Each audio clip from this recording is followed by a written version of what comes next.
Você fala que Cristo vai retornar. Existe com certeza no Apocalipse ou No Evangelho lá que no falei. Evangelho quando isso vai datar. Mas será que é agora? Essa é a pergunta. Será que estamos chegando? Eu acredito que sim, e vou dizer mais. Eu acredito que sim nesse sentido. Quando eu dei aquele exemplo do Evangelho lá, que eu falei, guerra sempre teve, fome sempre teve, tem uma expressão que Jesus falou o seguinte, quando virem algumas coisas, serão como dores, como as dores, princípio das dores. A expressão no grego, princípio das dores, são dores de parto. Analogia que Paulo também vai fazer, dores de parto.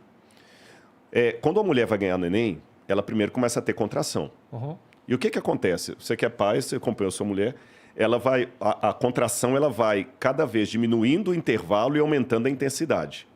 Então, o que Jesus quis dizer é que até a volta dele, algumas coisas iriam diminuir os intervalos e aumentar a intensidade. Realmente, um terremoto que acontece hoje mata muito mais pessoas e afeta muito mais o mundo do que um terremoto que aconteceu no ano 3 a.C. Aham. Né? Porque o mundo era menos povoado, então a gente está vendo isso. O risco de uma guerra mundial, realmente é uma guerra mundial, embora eu deixei claro, não quero entrar em contradição aqui, que o anticristo vai trazer uma aparente paz para o mundo.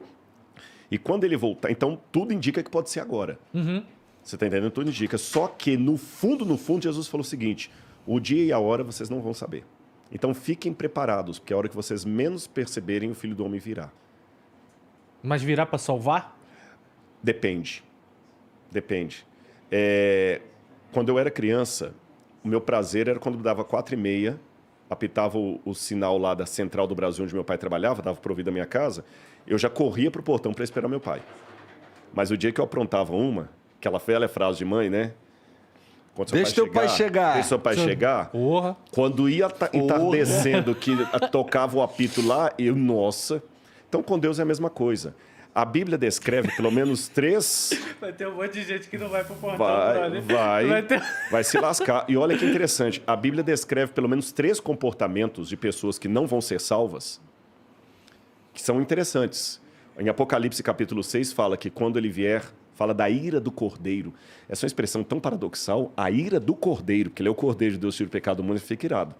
Porque, gente, você pensa que somos só nós que ficamos indignados, por exemplo, com um camarada que praticam a pedofilia e matam uma criança? Não, Deus também está irado com aquilo. Deus também está irado. Deus ama o pecador, mas Deus odeia o pecado. Mas se o pecador não abandona o pecado, Deus vai destruir junto com o pecado. Mas se ele pedir perdão? Aí tudo bem, mas e se ele não pedir? Mas o perdão tem que ser de coração Tem que ser de ou é o coração. perdão da palavra? Tem que ser de coração. Tem que ser Porque coração. a gente, até no último podcast que eu vim aqui, não foi? A gente estava até brincando. Ele falou que estava pregando, você entendeu? Podia ser, de repente, se pá, né? Mas a gente tava brincando de, pô, vamos fazer merda e tal.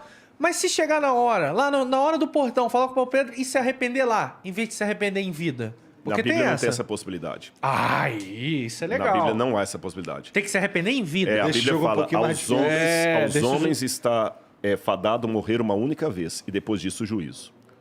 Não tem como se arrepender lá. Não tem como. E o arrependimento tem que ser honesto, né? Desculpa. Você tem que se arrepender mesmo. Nossa, foi pro nível hard tá agora. Aí o que acontece? Você feriu o coração de Deus. E o que eu faço contra você, eu estou fazendo contra ele. É isso que eu tenho que entender.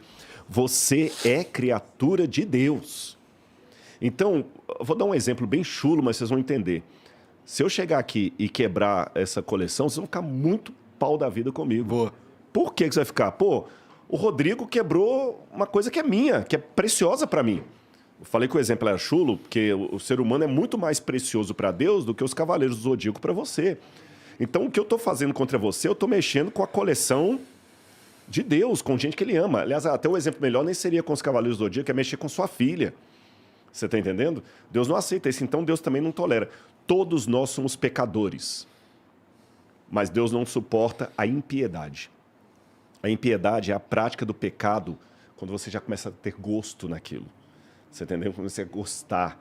É aquele cara que ele começa a desconfigurar para poder... Nossa, é terrível isso. Cometer o pecado e errar é normal. É normal. Apaixonar-se pelo pecado... Jesus falou que tem pecado, que é o pecado... Jesus chama isso o pecado contra o Espírito Santo. Quando a pessoa vai... Bom, e aí o que acontece? A Bíblia descreve 3 comportamentos que são até paradoxais. Fala da ira do Cordeiro em Apocalipse capítulo 6. fala que quando ele vier, muitos vão gritar para as rochas e montanhas, caiam sobre nós e nos esconda da face de Deus, porque é grande a ira dele e ninguém pode suportar. Então, alguns vão pedir a morte. Um segundo grupo, a Bíblia fala que vão chegar para Jesus e falar assim, Senhor, em teu nome eu fiz curas, eu fiz milagres. Jesus vai falar o seguinte, afastem de mim porque eu não conheço nenhum de vocês. Você viu com uma posição de petulância diferente do primeiro. O primeiro já admitiu, tô ferrado mesmo, tô lascado, morre. O outro não, é aquele falso religioso, mas peraí, senhor, não entendi, eu construí tantas igrejas, eu fiz milagres, eu não te conheço. E o terceiro grupo é aquele que Jesus vai falar o seguinte, saiam daqui porque eu tive fome e você não me deu de comer, Mateus capítulo 25, eu tive sede e você não me deu de beber, eu tive preso, você não foi me visitar. E ele falou, mas quando é que eu deixei de fazer isso? Toda vez que você negou isso para um dos meus pequeninos, você negou a mim. É um terceiro grupo. Então você tem o grupo daqueles que já admitem que estão ferrados mesmo, o grupo daqueles hipócritas que ainda são petulantes, falam, peraí, mas eu fui religioso, e o grupo daquele que é o anestesiado. Você entendeu? O anestesiado. Pô, mas aí você condenou todo mundo aqui agora, não. praticamente. Aí que... Não, pô, porque com certeza eu já neguei uma esmolinha. Não, mas aí que está a questão. Não é eu neguei uma esmolinha. Porque se fosse o lance de você comprar o céu pelas esmolas que você deu, aí você está lascado. Isso aí eu fico... Aí você está lascado. Mas não é isso.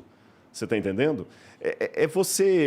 Você faz aquilo como... E você erra, você comete erro. Eu vou dar um exemplo para vocês. O que significam as nossas obras diante de Deus? Para tranquilizar o coração de vocês, todo mundo que está assistindo a gente. Uma vez um pai estava viajando, caminhoneiro.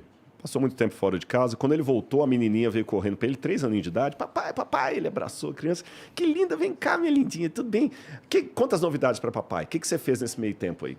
Ah, papai, eu aprendi a escrever. Ele falou, você aprendeu a escrever, minha filha? Aprendi, papai. Então escreve alguma coisa para papai ver. Pega lá, caneta e papel. Ela pegou uma caneta, um papel. Já viu criança de 2, 3 anos? Não tem nem coordenação motora. Ela pegou a caneta e começou a fazer assim, ó. Imagina. Que é mão de traço, rabisco, entregou para ele. Aí ele pegou e, como todo pai que quer incentivar o filho, ele falou assim, mas que letra bonita que a minha menina tem, olha a carta que ela escreveu para mim, papai está muito feliz. Só que ele elogiou tanto, que ela perguntou assim, papai, o que está escrito aí? Aí ele deu uma resposta que eu acho que veio do céu. Ele falou assim, filhinha, aqui está escrito que você ainda não sabe escrever, mas aqui está escrito que você quer aprender a escrever. E só pelo fato de você querer aprender a escrever, papai ama você, tem orgulho de ser o seu papai e essa é a carta mais bonita que papai já recebeu. Então Deus é tão, não tem nem palavra para dizer, tão perfeito, tão magnânimo, que qualquer coisa que eu faça, ainda que eu vire uma Madre Teresa de Calcutá com o coração de Gandhi e santidade do apóstolo Paulo, tudo que eu faço chega para ele com um monte de rabisco. E ele olha para cima e fala assim, Rato, Igor, Rodrigo, aqui está dizendo que se eu for depender das boas obras de vocês, vocês nunca vão vir para cá. Mas aqui está dizendo que vocês me amam e amam os meus filhos. Então, por minha graça, vocês vão entrar aqui, porque eu amo vocês e o céu vai ficar vazio se vocês não estiverem aqui. É um rabisco, mas é um rabisco que ele transforma numa obra de arte. Espero que Deus seja bom assim mesmo. Eu tenho certeza que ele é. Eu tenho certeza. A Bíblia porque fala, senão Deus o céu é vai estar vai vazio. Vai estar vazio, mas não vai estar, não. Tem muita gente que aceita e... Eu estou aqui. Você está entendendo? E por isso que, assim, o meu papel no mundo hoje, você fala esse negócio de evangelizar, pregar, é falar dessa fé da maneira mais linda que eu tenho.